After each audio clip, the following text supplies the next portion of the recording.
True friendships ఉన్న time మీకు గుర్తుందా? నేను ఆ టైంలోనే పుట్టాను కాబట్టి నాకు బాగా గుర్తుంది.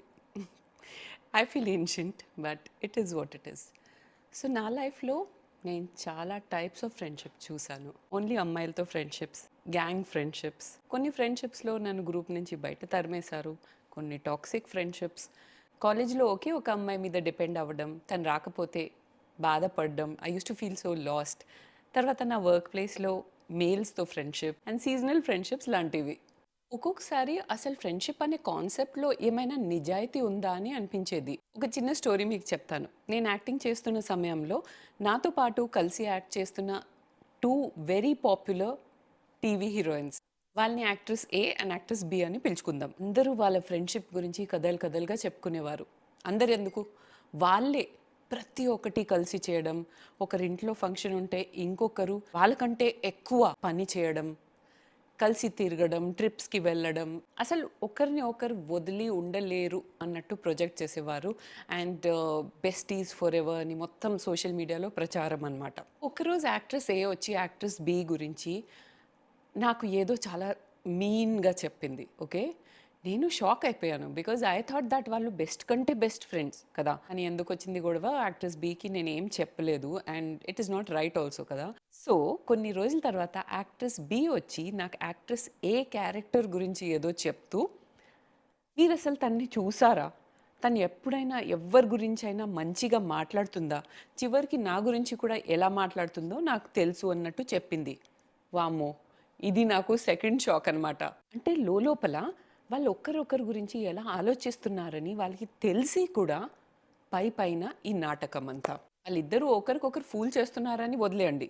వాళ్ళని వాళ్ళే ఫూల్ చేయట్లేదా? సో, నా లైఫ్ ఎక్స్‌పీరియన్సెస్‌లో ఈ 5 కైండ్స్ ఆఫ్ ఫ్రెండ్‌షిప్ నేను చూసాను. ఫస్ట్ ఏంటంటే give and take kind of friendship. నీ వల్ల నాకేంటి లాభం అనే టైప్ ఫ్రెండ్‌షిప్ అనమాట. సో, అది రాంగ్ కాదు. It may be mutual. కానీ ఆ పర్పస్ ఏదైతే ఉందో వాళ్ళేమిస్తున్నారు, వీళ్ళేం తీసుకుంటున్నారు, వీళ్ళేమిస్తున్నారు, వాళ్ళేం తీసుకుంటున్నారు, ఇది సాల్వ్ అయిపోతే యూజువల్లీ ఫ్రెండ్‌షిప్ కూడా ఎండ్ అయిపోతుంది. Opposite gender friendships. నాకు మేల్స్‌తో కొన్ని మోస్ట్ ఫుల్‌ఫిల్లింగ్ ఫ్రెండ్‌షిప్స్ ఉన్నాయి ఇండస్ట్రీ పరంగా చూస్తే. బికాజ్ అక్కడి వరకు నేను జస్ట్ గర్ల్స్ కాలేజ్, గర్ల్స్ స్కూల్‌లో ఉన్నాను. బట్ ఇండస్ట్రీకొచ్చేసరికి ఏమైందంటే, ఇక్కడ అమ్మాయిలు ఎక్కువ ఫ్రెండ్‌షిప్ చేసుకునేవారు కాదు. యూ నో బికాజ్ ఒకరినొకరు కాంపిటీషన్ లాగానే భావించేవారు. ఎప్పుడు హ్మ్, హ్మ్, ఆ యాటిట్యూడ్‌లో ఉండేవారు. So, that's why I used to get along more with my heroes rather than female artist. కానీ అలా అని చెప్పి అందరు హీరోస్‌తో అంటే నేను వర్క్ చేస్తున్న హీరోస్‌తో కూడా నాకు పెద్దగా వేవ్ లెంత్ మ్యాచ్ అయ్యేది కాదు. బికాజ్ నేను ఫ్రెష్ కాలేజ్ నుంచి బయటకొచ్చి డైరెక్ట్‌గా ఈ ఇండస్ట్రీలోకొచ్చి పడ్డాను. ఓకే. అండ్ నాకు అన్నీ సరదాగా ఉండేది. నవ్వుకుంటూ, ఫన్ చేసుకుంటూ, ఎంజాయ్ చేసుకుంటూ వర్క్ చేయాలని ఉండేది. కానీ ఇండస్ట్రీలో గాసిప్స్ అండ్ రూమర్స్ స్టార్ట్ చేయడానికి టైం పడదు. సో, ఎప్పుడైతే అది రియలైజ్ అయ్యానో, ఎందుకైనా మంచిది కొంచెం డిస్టెన్స్ మెయింటైన్ చేస్తే బెటర్. అన్లెస్ అండ్ అంటిల్ నాకు వాళ్ళతో ఒక సేఫ్టీ టైప్ ఆఫ్ ఫీలింగ్ రావడంతోనే నేను ఫ్రెండ్‌షిప్స్ చేశాను. మనం ఫ్రెండ్లీగా ఉండొచ్చు. కానీ వాళ్ళది రాంగ్‌గా తీసుకొని వేరే రకంగా బిహేవ్ చేస్తే అప్పుడు సీరియల్స్ కదా! లైక్ 1 ½ 2 ఇయర్స్ వరకు కలిసి పని చేయాలి. చాలా డిస్కంఫర్ట్ అయిపోయేది. ఓకే. సో, మెల్లిమెల్లిగా నేర్చుకున్నాను. కొంచెం డిస్టెన్స్ మెయింటైన్ చేసి కొంచెం క్లోజ్‌గా ఉంటేనే బెటర్. ఎవరితో అయినా వేవ్ లెంత్ మ్యాచ్ అయితే అండ్ వాళ్ళతో నాకు సేఫ్ ఫీలింగ్ వస్తే దట్ వాళ్ళు ఓన్లీ ఉట్టిగా హార్మ్‌లెస్ ఫ్రెండ్‌షిప్ కోసమే చూస్తున్నారు. అది తెలిసిన తర్వాత కొన్ని మంచి fulfilling and happy friendships enjoy చేశాను. నా మేల్ కో యాక్టర్స్‌తో నాకు బెస్ట్ ఫ్రెండ్‌షిప్స్ కౌశిక్, భరణి, రవి వర్మ, అవినాష్, ఇంకెవరినైనా మిస్ అవుతున్నానా? అర్జున్. ఇలాంటి వాళ్ళతో జరిగిందనమాట. Because it was not uncomfortable. అంటే అమ్మాయిలకి తెలిసిపోతుంది కదా! It was just not uncomfortable. They would just make you feel safe and ఒక హార్మ్‌లెస్ ఫ్రెండ్‌షిప్ టైప్‌లో ఉండేవారనమాట. అలా అని చెప్పి మిగతా వాళ్ళందరూ వేస్ట్ అని అనను. It was just a purely professional kind of relationship with the rest. Except for Billy గారు. సో 2005లో 'స్టార్ వార్' అనే డాన్స్ షోలో మేమిద్దరం కలిసాం. అండ్ కొన్ని మంత్స్‌లో కలిసిన తర్వాతనే మాకు తెలిసిపోయింది దట్ ఇదేదో కొంచెం స్పెషల్ ఉంది. అండ్ ఇద్దరి వైపు నుంచి అలాగే అనిపించింది. అలా అని చెప్పి ఫీమేల్ ఫ్రెండ్‌షిప్స్ అస్సలు లేవని కాదు. ఒక ప్రాజెక్ట్‌లో వర్క్ చేస్తున్నప్పుడు I used to be nice to everyone. Everyone used to be nice to me. So మంచి ఫ్రెండ్‌షిప్సే ఉండేవి. కానీ ఒక్క ఫీమేల్ ఫ్రెండ్షిప్ నా ఇండస్ట్రీలో ఉన్న టైంలో స్టాండ్ అవుట్ అవ్వాలి అంటే ఇట్ వాజ్ విత్ నీరజ. తను నాకంటే సీనియర్, బట్ పద్మవ్యూహంలో నేను ప్రొటాగనిస్ట్ ప్లే చేస్తున్నాను, తను యాంటగనిస్ట్ ప్లే చేస్తుంది. And we had such a wonderful time. Instant bonding అయిపోయింది. And she is one person ఇప్పుడు కూడా నేను టచ్లో ఉంటాను. We are always updated about each other's lifes. Maybe ఒక్కొక్కసారి కొంచెం డిస్టెన్స్, కొంచెం గ్యాప్ రావచ్చు మన బిజీ లైఫ్ స్టైల్ని బట్టి. కానీ ఎప్పుడైతే కలుస్తామో, ఎప్పుడైతే మాట్లాడతామో, we just pick it up from way we left. Third వచ్చేసి సీజనల్ ఫ్రెండ్షిప్. సో ఇలాంటి వాళ్ళు సడన్గా మన లైఫ్లోకి వచ్చేస్తారు. ఓకే, అండ్ వాళ్ళకి ఎప్పుడైతే వాళ్ళకి ఏం కావాలో అది దొరికిపోతుంది. అది ఎమోషనల్ సపోర్ట్ అయినా అవ్వచ్చు, మటీరియల్ గెయిన్స్ అయినా అవ్వచ్చు, అంతే మాయమైపోతారు. సో ఎవరైనా చాలా తొందరగా మీతో క్లోజ్ అవ్వాలనుకుంటున్నారంటే బీవేర్. తర్వాత ఫీమేల్ ఫ్రెండ్షిప్స్, ఇది నా favourite kind of friendships, because it is the most fulfilling and most meaningful kind of friendship అని నేను అంటాను. మేబీ బికాజ్ ఆల్ విమెన్ ఫ్రెండ్షిప్స్లో అందరు విమెనే ఉంటారు కాబట్టి ఒకరినొకరు బాగా అర్థం చేసుకుంటారు, ఒక కమ్యూనిటీ ఫీలింగ్ అంటూ వస్తుంది. అండ్ దీని గురించి ఇంకా డీటెయిల్లో తర్వాత మాట్లాడతాను. నెక్స్ట్ ఫ్రెండ్షిప్ ఏంటంటే గ్రూప్ ఫ్రెండ్షిప్స్. ఇలాంటి ఫ్రెండ్షిప్లో ఏంటంటే కలిసి యాజ్ అ గ్రూప్ ఎంజాయ్ చేయడం, ట్రావెల్ చేయడం, బయటికి వెళ్ళడం, అండ్ మేబీ కపుల్స్ ఉండొచ్చు, ఆల్ ఫీమేల్స్ ఉండొచ్చు. బట్ బేసికలీ మోటివ్ ఏంటంటే బాగా ఎంజాయ్ చేయాలి. మేబీ 1 or 2 క్లోజ్ ఫ్రెండ్స్ ఉండొచ్చు ఒక గ్రూప్లో, కానీ ఒక్కొక్కసారి వాళ్ళు కూడా లేకపోవచ్చు. You are just there to hang out with each other and enjoy as a group అనమాట.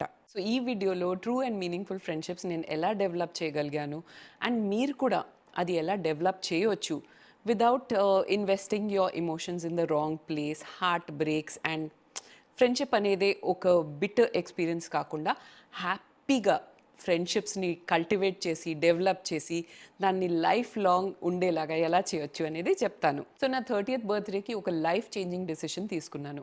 బికాజ్ నేను రియలైజ్ అయింది ఏంటంటే ఫ్రెండ్షిప్లో క్వాంటిటీ కాదు, క్వాలిటీ అనేది చాలా ముఖ్యం.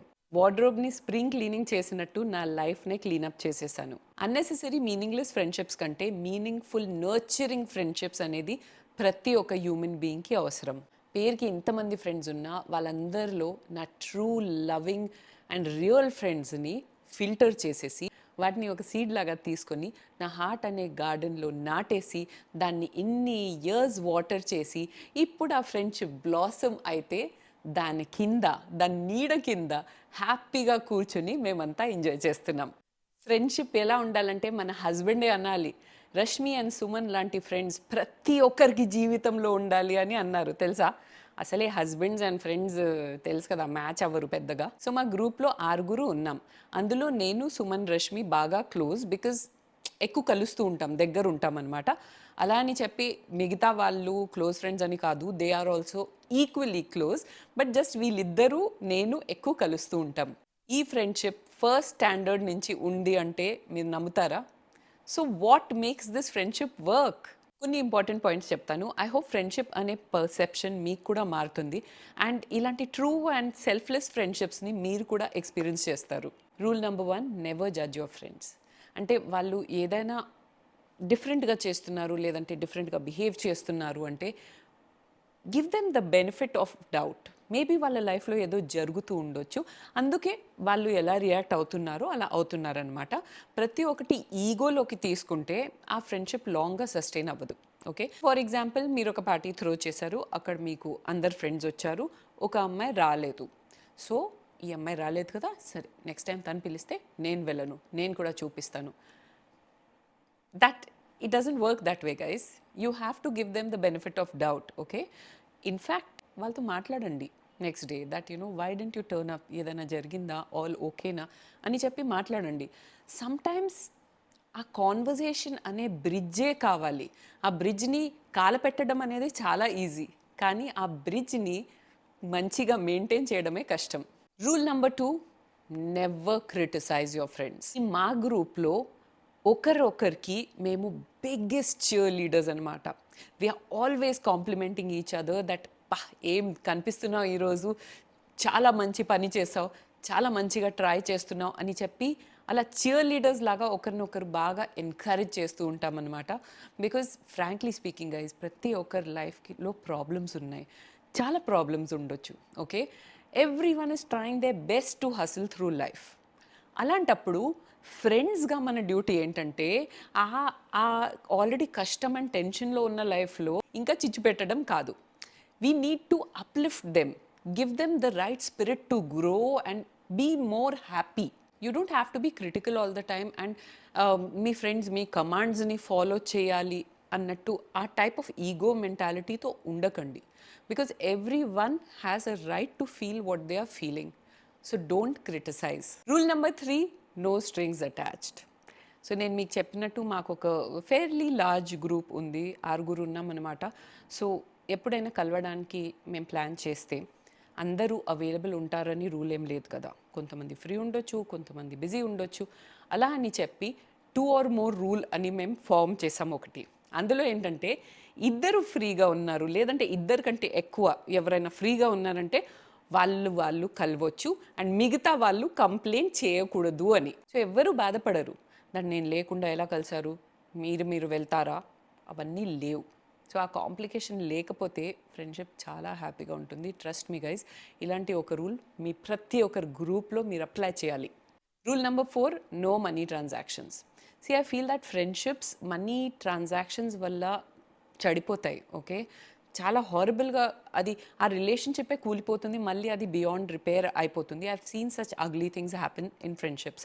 సో మా గ్రూప్లో కూడా ఇది ఒక అన్సెడ్ రూల్ లాగా ఉంది that large amounts of money అడగలేదు, తీసుకోలేదు. బికాజ్ టైంకి ఇవ్వకపోతే ఇచ్చిన వాళ్ళు అరే మా అడ్వాంటేజ్ తీసుకుంటున్నారు అని అనుకోవడం, తీసుకునే వాళ్ళు అర్థం చేసుకోవచ్చు కదా ఎందుకు ఇంత తొందర పెడుతున్నారు అని అనుకోవడం. రూల్ నెంబర్ 5, డైలీ లైఫ్లో ఎక్కువ మన ముక్కు వాళ్ళ డిసిషన్స్లో వాళ్ళ డైలీ లైఫ్లో పోక్ చేయకూడదు. మదర్‌ఇన్‌లాతో ఏం డ్రామా జరిగింది, మీ హస్బెండ్తో గొడవ పడితే దాని డీటెయిల్స్ ఏంటి, ఏం కూర వండావు, ఎప్పుడు దగ్గుతున్నావు, ఎప్పుడు పడుకుంటున్నావు, ఎందుకండి అవన్నీ? ఒక రెస్పెక్టబుల్ డిస్టెన్స్ మెయింటైన్ చేయాలి. డిస్టెన్స్ మెయింటైన్ చేస్తేనే ఒక రెస్పెక్ట్ ఉంటుంది అండ్ ఫ్రెండ్షిప్ చాలా లాంగ్ లాస్టింగ్గా హ్యాపీగా ఉంటుంది. చాలా సింపుల్గా అనిపించిందేమో ఈ టిప్స్ చెప్తుంటే, కానీ డే టు డే లైఫ్లో మనం ఇది ఫాలో అవ్వకపోతే రిలేషన్షిప్స్ చాలా సార్ అయిపోయే ఛాన్సెస్ ఉంటాయి. మా ఫ్రెండ్షిప్ రూల్స్ ఇవి అనమాట. అందుకే ఫస్ట్ క్లాస్ నుంచి ఇప్పుడు వరకు మేము కలిసి ఉన్నాం. And can you believe it guys, we're actually planning a future together. ఫ్యూచర్లో ఏదో ఒక స్థలం కామన్గా తీసుకొని దాంట్లో ఒక ఇల్లు కన్స్ట్రక్ట్ చేసి ప్రతి ఒక్కరు ఒక్కొక్క ఫ్లోర్లో ఉండి, సో దట్ యునో కొంచెం డిస్టెన్స్ ఉంది, అట్ ద సేమ్ టైం కలిసి ఉంటున్నాం. ఇలా we are planning to grow old together. 60స్కి వచ్చిన తర్వాత రిటైర్మెంట్ తీసుకున్నాక అందరూ కూర్చొని కలిసి టీ సిప్ చేస్తూ మన జవానీకి దీన్ని గుర్తు చేయాలనుకుంటున్నాం. సో ఫ్రెండ్షిప్ అనేది ఫెయిత్ మీద, ట్రస్ట్ మీద, జెలసీ లేకుండా, ఒకరినొకరు గురించి మిగతా వాళ్ళ దగ్గరికి వెళ్ళి బిచ్చింగ్ లేకుండా ఉంటేనే సస్టైన్ అవ్వగలుగుతుంది. And it's just about being there for each other, cheering each other on, because as I told you, life lo andarki chala complications untayi guys. So manamu as friends dantlo masala velem anamata. So aa masala koncham తగ్గించండి, digestion ఈజీగా ఉంటుంది. చివరికి నేను చెప్పేది ఏంటంటే మీ సర్కిల్ని చిన్నగా ఉంచండి కానీ కాంప్లికేషన్ ఫ్రీ ఉంచండి. Stop chasing the popular girl, popular guy tag with unlimited meaningless junk filled friendships. దానికంటే కొన్ని ఫ్రెండ్షిప్సే ఉంచండి, బట్ అది మీనింగ్ఫుల్ ఉండాలి with mutual love and respect. I hope ఈ టిప్స్ మీకు యూస్ఫుల్గా అనిపిస్తే ఖచ్చితంగా ఎవరికైతే ఇది అవసరం ఉందో వాళ్ళతో షేర్ చేయండి. బికాజ్ ఎస్పెషలీ నౌ డేస్ టీనేజ్లో ఉన్న వాళ్ళు చాలా చాలా మెస్టప్, చాలా వాప్ట్ ఐడియా ఉంది ఫ్రెండ్షిప్ గురించి. ఎస్పెషలీ బికాజ్ సోషల్ మీడియా అక్కడ షో ఆఫ్ ఎక్కువ ఉంటుంది. Real life and social media మధ్యలో ఒక బ్యాలెన్స్ మెయింటైన్ చేయడానికి చాలా మంది కన్ఫ్యూజ్ అయిపోతున్నారు. దట్ అస్సలు ఫ్రెండ్షిప్ ఏంటో అనేది వాళ్ళకి కూడా తెలియట్లేదు. సో అలాంటి వాళ్ళకి ఈ వీడియో చాలా హెల్ప్ అవుతుంది అని నేను అనుకుంటున్నాను. Especially my lovely cutie little teen asterix fam, మీ అందరు కూడా ఈ టిప్స్ ఫాలో అయితే meaningful relationships and beautiful love filled friendships మీరు డెవలప్ చేయగలుగుతారు, which is ultimately all that you need in life. You don't need quantity, you need quality. So if you like this video, you know what you have to do. Subscribe, like and share, and follow me on all my social media handles. I'll see you in another fresh new episode of Asterix very, very soon. Till then, it's bye from Asterix. Happy friendship to you.